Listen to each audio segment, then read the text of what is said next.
And joining us now with more on Australia's decision is attorney and CEO of the International Legal Forum, Arsen Ostrovsky. Thank you so much for joining us. Thank you. So first of all, what brought this decision on? Why the reversal? Why now? It's a good question. I think what we've seen is a steady rollback of many of the previous government's policies, which is standard procedure when new governments or administrations take place. And the previous government, led by Scott Morrison, really did set the gold standard in terms of support for Israel, whether that was standing up for Israel at the United Nations, combating anti-Semitism, showing solidarity during terror attacks. So what we're seeing, and I think we'll continue to see, is a gradual rollback in some of these pro-Israel policies. But I think what's really sort of disconcerting here especially is the manner in which this was done. I think, as you mentioned in your introduction, that at first there was a denial that there was any change in policy, and then, as we saw barely 24 hours later, a complete reversal and confirmation that there was indeed rollback of the previous recognition on Jerusalem, which really begs the question: did the Foreign Minister lie in the first place?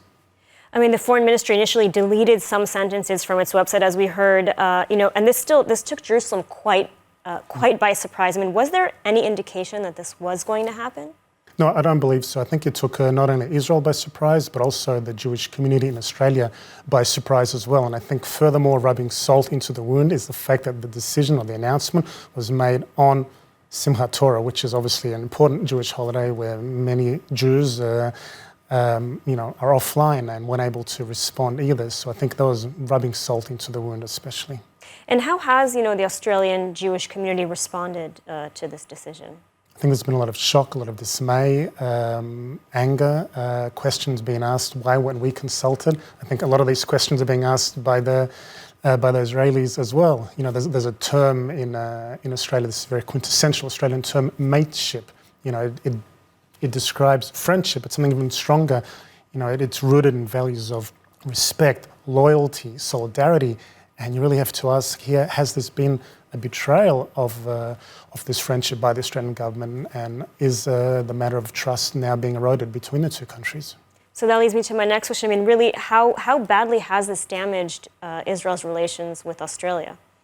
It remains to be seen. I mean, we saw Prime Minister Lapid issued a very strong rebuke earlier today, which is very unlike him specifically in this kind of situation. The Australian ambassador here in Israel was actually brought into the Foreign Ministry in Jerusalem for reprimand, again unprecedented for an ally. It really remains to be seen how much harm this has caused. We saw barely a month ago the Australian government, in another reversal of the previous government's policies, said that they would be doubling the funding to UNRWA. We're now seeing this decision reversal on Jerusalem, and coming up in another week or so, we're going to see votes on Israel at the UN General Assembly, and that'll be watched very closely whether Australia will also reverse those voting patterns. You mentioned UNRWA, and I think we talked previously, you said that this happened on the eve of Rosh Hashanah, another Jewish holiday. So we have these sort of major announcements regarding reversal or change in sort of Australia's policy towards Israel, towards the Palestinians.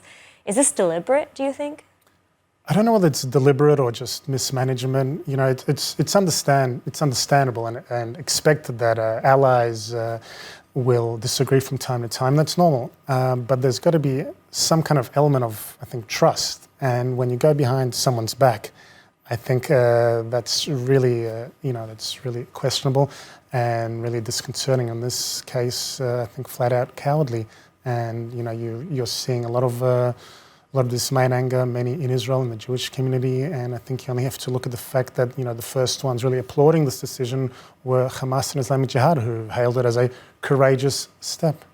The level of trust. I mean, you mentioned that this decision now has really shocked not only Israel but also Australia. Can we expect any other surprises from this government? I mean, you mentioned also that there's the UN vote coming up. Is there a fear that Australia may choose to vote against Israel in the United Nations? I think it's certainly a well-founded concern, especially if the events of the last month are anything to judge by.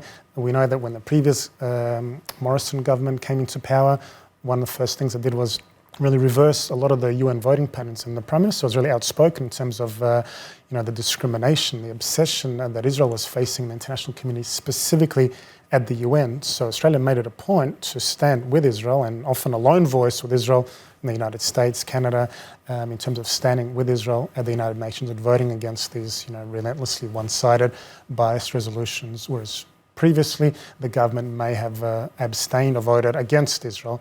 And we're going to have to wait and see now, because they'll be voting again at the General Assembly in the next 2 weeks, whether Australia will change its voting patterns, whether they'll turn into more abstentions or more votes against Israel. All right, well, we will keep an eye on the latest developments. Arsen, thank you so much for taking the time to speak with us today. Thank you. Hi everyone, it's Emmanuel Kadosh. I wanted to invite you all to subscribe to ILTV Plus, where you can find our daily news and updates about Israel.